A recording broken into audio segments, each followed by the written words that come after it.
ఓం నమ శివాయ. మనం శివమహాపురాణంలో గంగావతరణం గురించి చెప్పుకుంటూ ఆయన జటాజూటంలోకి గంగ అంతా దిగి భగీరథుడు ఆ, కోరిన మీదట ఆ సగరుల ఆత్మలు సాధించి వాళ్ళు ఉన్నత లోకాలకు వెళ్ళేటట్టుగా ఆ, ఆ గంగాదేవి చేయడం. తర్వాత అసలు గంగాదేవి యొక్క చరిత్ర ఎందుకంత పావనమైనది అనే విషయాలన్నీ కూడా మనం తెలుసుకున్నాం. అయితే శంకరుడి జటాజూటం తడిగా ఎందుకుంటుంది అన్నప్పుడు మనం ఆ తడితో ఉన్నటువంటి జటాజూటంతో ఉన్నటువంటి శంకరుణ్ణి కనుక తలుచుకుని ఏ క్షేత్రాలకైనా వెళ్ళి దర్శనం చేసుకుని వద్దాం అనుకున్నప్పుడు ఖచ్చితంగా మనం 3 సార్లు కపర్ధి కపర్ధి కపర్ధి అనే ఆయన యొక్క నామాన్ని కనుక మనం స్మరించినట్టయితే తప్పకుండా ఆ క్షేత్రానికి వెళ్ళి చక్కగా ఆ అక్కడ ఎవరైతే ఉన్నారో వాళ్ళ దర్శనాలు చేసుకుని మనం రాగలిగేటటువంటి పుణ్యాన్ని సంపాదించుకుంటామని తెలుసుకుందాం. మనకి ఆ పాపాలు తడితో ఉన్న గంగతో కూడిన ఆ జటాజూటు దర్శనం చేత దానిని తలవడం చేతే ధ్వంసం అయిపోతూ ఉంటాయి. అటువంటిది గంగా అవతారణమే వింటే ఖచ్చితంగా పాపాలు పోతాయి. ఇప్పటికీ తడితో ఉన్న జటాజూటాన్ని గురించి ఎందుకు చెప్తాము అంటే గంగ యొక్క 3 ప్రయోజనాలు మనం గుర్తుపెట్టుకోవాలి. మొట్టమొదటి ప్రయోజనం ఏంటో తెలుసా అండి? పాపాలను పోగొట్టడం. ఇంట్లో ఉన్న వాళ్ళకి అశౌచనం వచ్చినట్లయితే అది పోగొట్టడానికి స్వస్తి పుణ్యావాహచనం అని చేస్తూ ఉంటారు.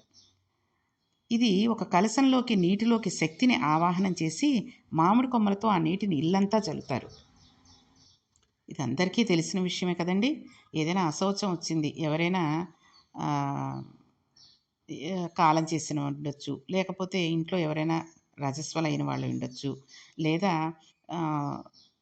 ఏదైనా ఇలాంటివి పురిడి వచ్చి ఆ తర్వాత పురిటి మైల కూడా ఉంటుంది కదండి. అలాంటివైనా పోవాలి అంటే పుణ్యవచనం చేసి అందులోకి ఈ కలశంలో నీళ్ళని మామిడి కొమ్మలతోటి ఇల్లంతా జల్లిస్తారు. మన మీద, ఇళ్ళ మీద, ఇంట్లో ఉన్న వస్తువులన్నిటి మీద జల్లుతారు వాళ్ళు.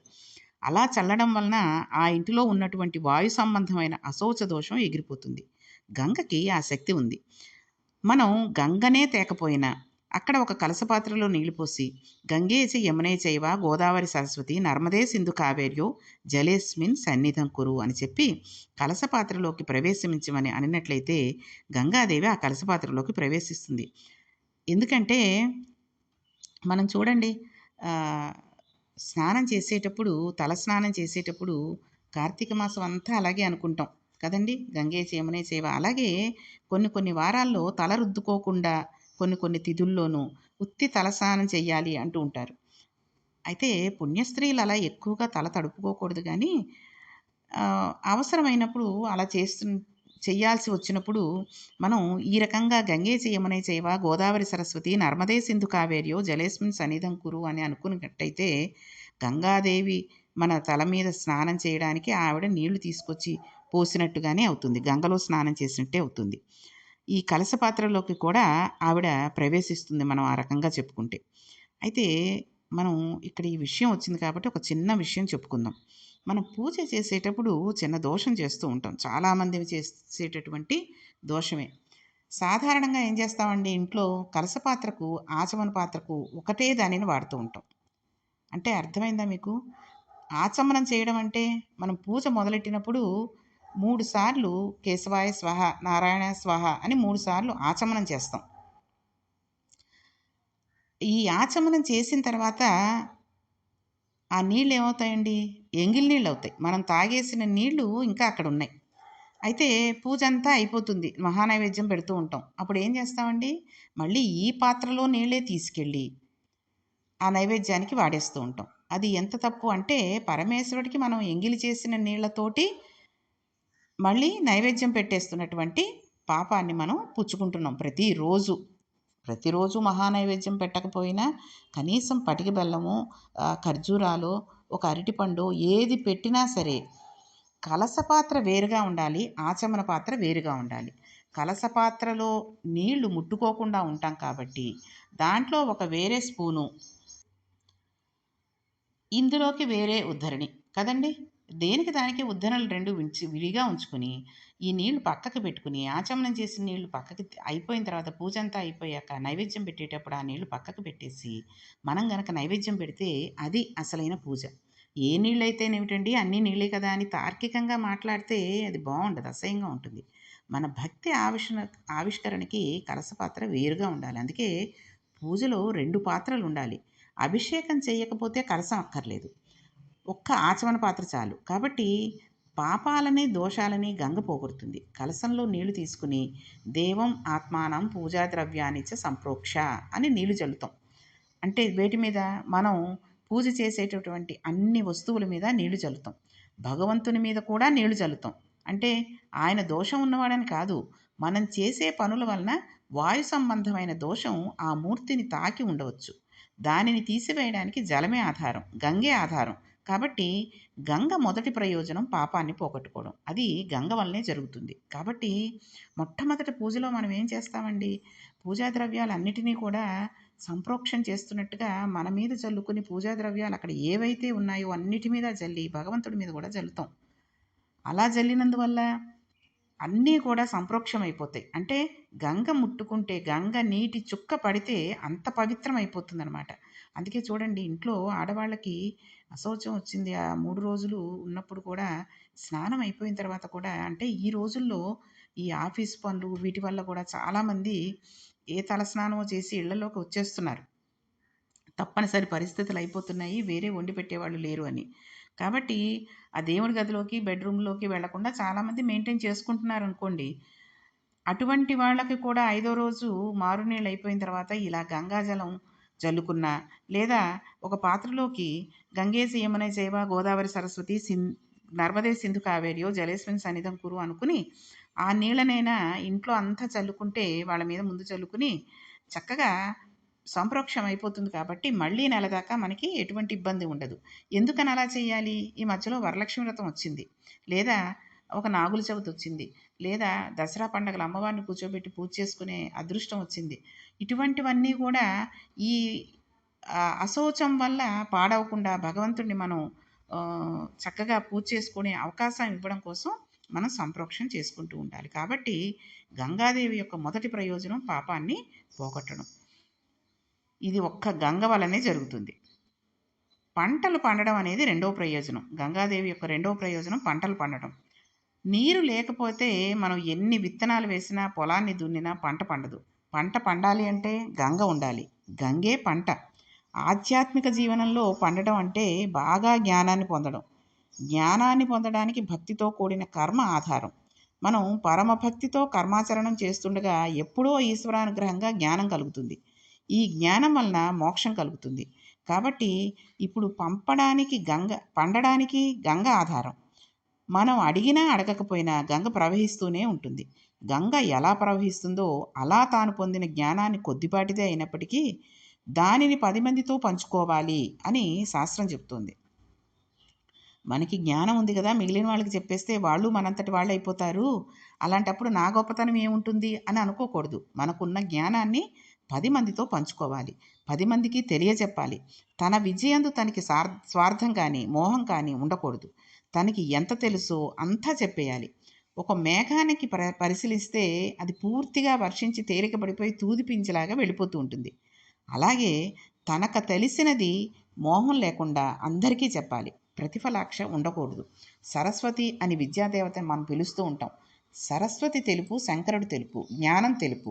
సరస్వతి అంటే ప్రవహించున్నది అని అర్థం. ఏది ప్రవహించునో దానికి సరస్వతి అని పేరు. తనలో ఉన్న జ్ఞానాన్ని ఎవరికీ చెప్పకపోతే అది నిలబడిపోతుంది. నిలబడిన నీరు మురుగు వాసన వస్తుంది.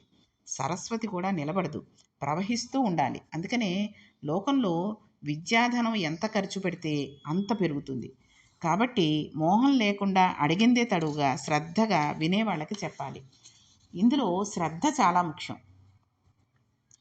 అందుకే చూడండి, ఈ రోజుల్లో అయితే స్కూళ్ళలో గురువులు చెప్పేటప్పుడు టీచర్లు వాళ్ళు డబ్బులు అవి తీసేసుకుంటున్నారు. కానీ అసలు విద్య అనేది, మనకున్న జ్ఞానం అనేది నలుగురికి చెప్పుకోవడానికి పనికొస్తుంది. డబ్బుకి మనం చెప్పుకోవడం కాదు. మామూలుగా ఎవరి దగ్గర ఏమీ ఆశించకుండా, ఎటువంటి డబ్బుని కోరకుండా మనం గనక ఈ విద్యా జ్ఞానాన్ని, విద్య అనేటటువంటి జ్ఞానాన్ని నలుగురికి బోధిస్తే అది పరమ పవిత్రంగా ఉంటుంది. కాబట్టి చాలా శ్రద్ధగా చెప్పేవాళ్ళు, వినేవాళ్ళు కూడా ఉండాలి. అంతేగాని చేతిలో సెల్ ఫోన్ పెట్టుకుని అన్యాపదేశంగా కూర్చుని వినేవాళ్ళకి చెప్పకూడదు. ప్రవహించే సరస్వతి మనల్ని ఉద్ధరిస్తుంది, జ్ఞానుల్ని చేస్తుంది. సరస్వతి ఆగదు. అలాగే గంగ కూడా ఆగకూడదు. పవిత్రం చేయడం, జ్ఞానం ఇవ్వడం అనేవి అలా వెళ్ళిపోతూనే ఉండాలి. ఇది శివుడి జటాజూటంలో ఉంది. ఇది మన మీద పడాలంటే మనం ఆయన పాదాలు పట్టుకుని ప్రార్థిస్తే ఆయన మనల్ని జ్ఞానసిద్ధిరస్తు అని ఆశీర్వదిస్తాడు. గంగ పడడం అంటే వర్షం పడడమే. ఇప్పుడు మనం గంగా అవతరణం చూడాలంటే వర్ష రూపంలోనే చూడాలి. శివుడి జటాజూటంలో ఉన్న గంగ పరమ పవిత్రమైన ఆకాశగంగ. ఆయన తల వంచి సంతోషించినట్లయితే గంగ పడుతుంది.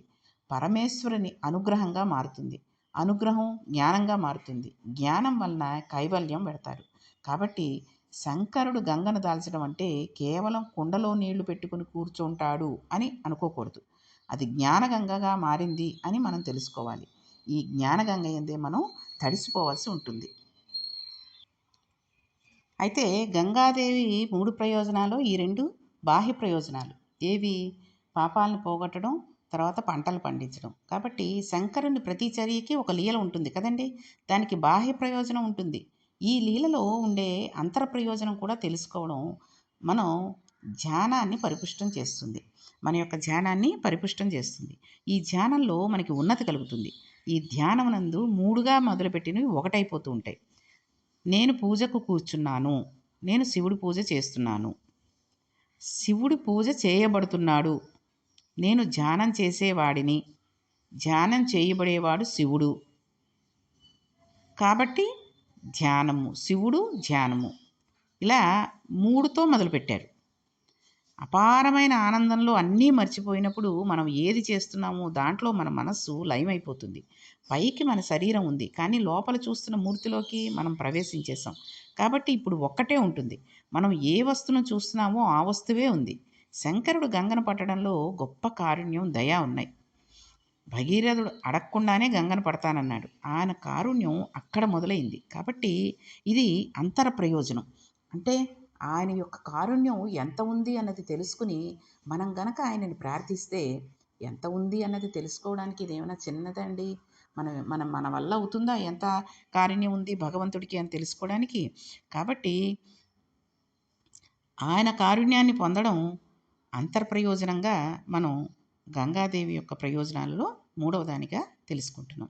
కాబట్టి ఎటువంటి వాళ్ళైనా సరే, ఎటువంటి పాపాలైనా పోగొట్టడానికి గంగాదేవి గంగలో స్నానం చేసి, కాశీ వెళ్ళి గంగలో స్నానం చేస్తే అవి పటాపంచలైపోతాయని చెప్పి మనకి ఈ గంగావతరణలో తెలిసింది. కాబట్టి ఇప్పటి నుంచైనా పూజ చేసుకునేటప్పుడు ఏ రకంగా ఏం చేయాలి అన్నది మనం తెలుసుకుని చక్కగా ఆ పరమేశ్వరుడి కరుణా కటాక్షాలకి మనం ప్రాప్తి చెంది, ఎందుకంటే ఏదో చేసేసాం, ఏదో పూజ చేస్తున్నాం, ప్రతిరోజు దండం పెట్టుకుంటున్నామండి, ఇన్ని పువ్వులు తెచ్చేసామండి, ఇన్ని పళ్ళు తెచ్చేసామండి అని పూజ చేసేసుకునే వాళ్ళు చాలామంది ఉంటారు. వచ్చిన వాళ్ళందరికీ 2 పళ్ళు చేతిలో పెట్టి ఈరోజు డజన్ పళ్ళు పెట్టానండి అమ్మవారికి, మామిడి పళ్ళు ఎంత రేటో అయినా సరే దేవుడికి పెట్టాలి అనుకున్నాను పెట్టాను అంటారు. దేవుడికి పెట్టాలి అనుకున్నప్పుడు వాటి రేటుతోటి సంబంధం ఏముందండి? ఇంత రేటు పెట్టి మా వారు అక్కడెక్కడి నుంచో తీసుకొచ్చారండి ఈ పళ్ళు, అక్కడి నుంచి తీసుకొచ్చారని దేవుడికి పెట్టానని, దేవుడికి పెట్టానన్న చెప్పుకోవడం గొప్ప, లేకపోతే అవతల మనుషులకి నేను ఇవి తెప్పించాను నా భర్త చేత ఎంతో దూరం నుంచి అని చెప్పుకోవడం గొప్ప? ఇది చాలామంది తెలియక చేస్తున్న పాపాలు. అక్కడెక్కడో పువ్వులది బజార్ ఉంటే అక్కడి నుంచి తీసుకొచ్చామండి. మనం ఏంటంటే మాకు ఇక్కడైతే కడియం ఉంది. కడియంలోంచి తీసుకొచ్చామండి. కేజీ 400కి ఇచ్చాడండి చామంతి పూలు. ఎన్ని పువ్వులు తెప్పించారో, ఈయన బంతి పూలు ఎన్ని తెప్పించారో, చామంతి పూలు ఎన్ని తెచ్చారో అని చెప్తూ ఉంటారు. ఇంత రేటు పెట్టి నిన్ను దేవుడు తెమ్మని అడగలేదు కదండి. భగవంతుడు నాకు ఇంత రేటు పెట్టి పువ్వులు తీసుకురా, ఇంత రేటు పెట్టి పళ్ళు తీసుకురా, ఈ పళ్ళే పెట్టు నైవేద్యం అని అనలేదు. మన మనస్సు అనేటటువంటి పుష్పాన్ని అక్కడ ఉంచి మన శరీరాన్ని ఒక పండుగ ఆయనకి నైవేద్యం చేసేస్తే చాలు, ఆయన తృప్తి పడిపోతాడు. అంతేగాని ఇన్ని పళ్ళు తెచ్చి, ఇన్ని పూలు తెచ్చి భగవంతుడిని ఆరాధిస్తున్నానని చెప్పి వంకతోటి ఊరందరినీ పిలిచి మన గొప్ప తెలుస్తోందో లేదో, వెండి సామానంతా అక్కడ పెట్టాం, వాళ్ళు చూస్తున్నారో లేదో అని. ఇది మొన్న మా అబ్బాయి వచ్చినప్పుడు నేను మా అబ్బాయి బజార్‌లోకెళ్ళి తీసుకున్నామండి. పెద్ద పళ్ళెం బావుంటుంది పూజలోకని తీసుకున్నాం అని చెప్పి వాళ్ళు అడక్కపోయినా చెప్పేస్తే అది పూజ చేసుకోవడం అవ్వదు. భగవంతుడిని పూజించడం అవ్వదు. మన గొప్ప చూపించుకోవడం అవుతుంది. అసలు అవిచ్చింది కూడా ఎవడండి? భగవంతుడే కదా! మన సొంతంగా ఏం తెచ్చుకోలేదవి. భగవంతుడిచ్చిన డబ్బులతోటి మనం అవి సంపాదించడానికి ఆయన శక్తి ఇస్తే, ఆ శక్తి నుంచి మనం డబ్బు తెచ్చి సంపాదించి, ఆ డబ్బుతోటి ఇవి కొనుక్కున్నాం. అంటే భగవంతుడి దయ లేకపోతే మనము ఈ పళ్ళు, పువ్వులు కూడా కొనుక్కోలేము. కాబట్టి మనం ఎప్పుడైనా సరే భగవంతుడిని మనస్ఫూర్తిగా ప్రార్థన చేసి, ఆయనను మనం ఏమి అడగకపోయినా మన మనసులో ఆయన కోరికలు మనకి ఏమి ఇవ్వాలో ఆయనకు తెలుసు కాబట్టి ఆయన ఇచ్చేస్తాడు. అలాగే గంగాదేవిని కూడా మనకి భూమి మీదకి తెప్పించి ఆయన మన పాపాలను పోగొట్టడానికి ఆయన అవకాశం ఇచ్చాడు కాబట్టి, జటాజూటంతో గంగాదేవిని పట్టుకున్నటువంటి శంకరుడి మూర్తిని మనం ఎప్పుడూ కూడా మనసులో స్మరిస్తూ ఏ తీర్థయాత్రకి వెళ్ళినా ఆయనని స్మరించుకుని కపర్ధి కపర్ధి కపర్ధి అని 3 సార్లు అనుకోవాలని ఈ గంగావతరణం విషయంలో మనం ఈ శివ మహాపురాణం అంతర్గతంగా తెలుసుకున్నాం. కాబట్టి శివుడి యొక్క లీలలు ఎన్ని చెప్పుకున్నా ఇంకా వినాలి, ఇంకా వినాలి అన్నట్టుగానే ఉంటాయి కదండీ! రామాయణం, భాగవతం ఇలాంటివి వింటున్నప్పుడు ఇంకా వినాలి, ఇంకాస్త చెప్పుకుంటే బావుండు, ఇంకాస్త చదువుకుంటే బావుండు అనిపిస్తూ ఉంటుంది. అయితే ఈ లీలలు ఆయనవి, ఇంకో లీల గురించి మనం చెప్పుకుందాం. ముఖ్యమైన లీల గురించి. కిరాతార్జునీయం అని గొప్ప లీల ఇది. చాలా అందరూ కూడా వినవలసినటువంటి గొప్ప లీల. ఆ శివుడి లీల రేపు మనం కిరాతార్జునీయం గురించి రేపటి పారాయణంలో తెలుసుకుందాం. ఓం నమః పార్వతీపతియే హర హర మహాదేవ శంభో శంకర.